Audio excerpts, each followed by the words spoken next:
A estequiometria nada mais é do que a lei que governa uma reação química para explicar como que os reagentes, em quais quantidades os reagentes reagem e qual a quantidade de produto formado. Então, basicamente, o cálculo de estequiometria está associado a um número chamado número de mols. O número de mols é a quantidade de átomos que deve ser empregada para transformar a massa atômica em gramas, ou seja, 12 gramas de carbono equivalem a 6,02 vezes 10 a 23 átomos de carbono.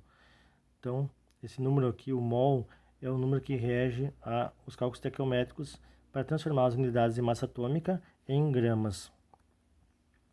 A estequiometria então, é baseada no cálculo da quantidade de reagentes e produtos de uma reação química, baseada nas leis das reações químicas, de modo a você entender como a reação acontece em termos de quantidade. Ela é baseada pelas leis ponderais.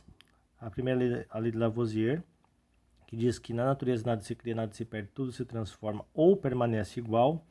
Basicamente diz o seguinte: a massa inicial de um processo químico é igual à massa final de um processo químico. Então, se você parar para pensar isso, significa que a quantidade de átomos iniciais e átomos finais de uma reação química são iguais. Então, a massa inicial e a massa final de um processo químico são iguais. Ou seja, a soma das massas do reagente é igual à soma da massa dos produtos, caso a reação não tenha excesso e ela ocorra 100%. Então, vou parar aqui e vou mostrar para vocês a possibilidade de reação.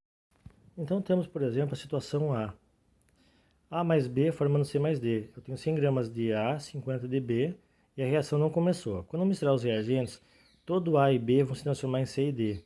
Então, os 150 gramas inicial, eu vou formar 80 gramas de C e 70 de D, ou seja, a massa final vai ser 150.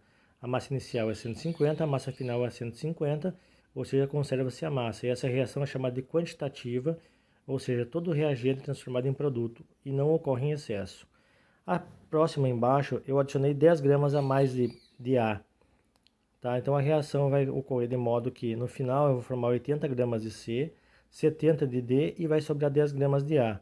Essa reação é uma reação que utiliza o excesso. Normalmente os reagentes em excesso são utilizados para garantir que a reação aconteça de modo a consumir todo o reagente B.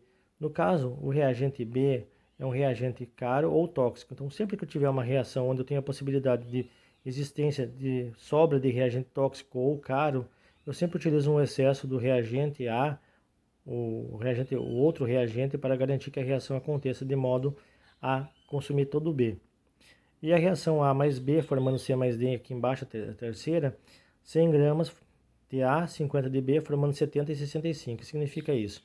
No final, eu vou ter 70 gramas de C, 65 de D, vai sobrar 10 do A e 5 do B. Ou seja, essa reação ela não acontece 100%. Mas a lei de Lavoisier, ela é a lei que diz que a massa inicial de um processo é igual à massa final. Não confundo, na natureza nada se cria, nada se perde, tudo se transforma ou permanece igual. Não se esqueçam que se eu colocar reagente em excesso, o reagente em excesso não irá reagir. A segunda lei é a lei de Proust, que diz que as proporções são fixas. A proporção em massa de uma substância que reage e que são produzidas em uma reação química é sempre constante e invariável. A lei de Proust nos dá mais ou menos a ideia dessa reação aqui.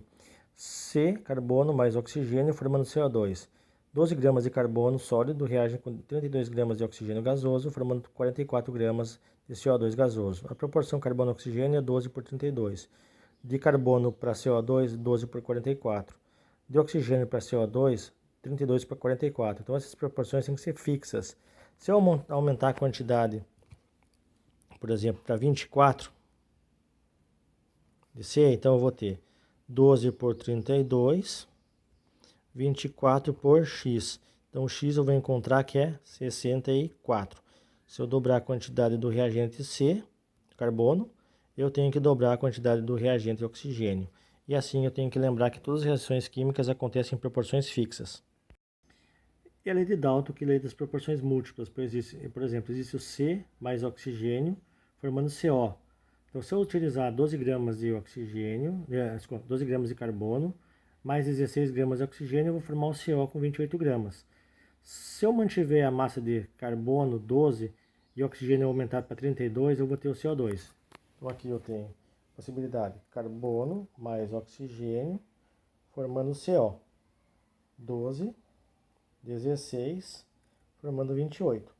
Mas se eu mantiver o primeiro e aumentar o segundo para 2 oxigênios, 32. Então 12 para 32, formando 44. Então sempre que eu tiver a possibilidade de formar reagentes múltiplos produtos, eu tenho que manter a quantidade de um fixo e variar a quantidade do outro em múltiplos. Por exemplo, oxigênio 1, 16 gramas, 2 oxigênios, 32, e assim por diante. E também respeita a lei de Gay-Lussac, que diz que se eu tiver uma reação química na mesma temperatura e condições de pressão, os volumes dos gases, ele respeita a lei dos gases ideais, ou seja, um mol de gás ocupa 22,4 litros. Então, se tiver uma reação entre gases, por exemplo, N2 gasoso reagindo com 3H2 gasoso, formando 2 mols de NH3 gasoso, então se eu utilizar 12 litros de nitrogênio, gás nitrogênio, eu vou ter que usar 36 litros de hidrogênio gasoso, formando 24 litros de amônia. A proporção é 1 para 3 para 2, ou seja, eu vou dividir tudo por 12, eu vou ter 12 por 12, 1, 36 por 12, 3, 24 por 12, 2. Então a proporção fixa dessa reação em gás é 1 para 3 para 2. Então aqui nós temos a ideia, o mol, ele equivale basicamente a dizer que um mol de átomos é 6,02 vezes 10 a 23 unidades. Ela foi utilizada basicamente para dar uma ideia de massa em gramas e facilitar os cálculos matemáticos. Por exemplo, aqui 1 mol de H3O+, tem 6,02 vezes 10 a 23 íons H3O+. 1 mol de H3O+, tem 3 mols de átomos de hidrogênio, ou seja, 3 vezes 6,02 vezes 10 a 23 átomos de hidrogênio. 1 mol de H3O+, tem 1 mol de oxigênio, ou seja, 6,02 vezes 10 a 23 átomos de oxigênio. 1 milimol de H3O+, tem 6,02 vezes 10 a 23 divididos por 1000, ou seja, 6,02 vezes 10 a 20 íons de H3O+. Então eu vou respeitar a proporção. 1 mol equivale a 6,02 vezes 10 a 23 átomos, íons, moléculas, etc. E a massa molar nada mais é do que o número de mols é a massa pela massa molar. Então, se eu tiver uma quantidade X, eu divido pela massa molar, eu tenho o número de mols. Eu posso colocar basicamente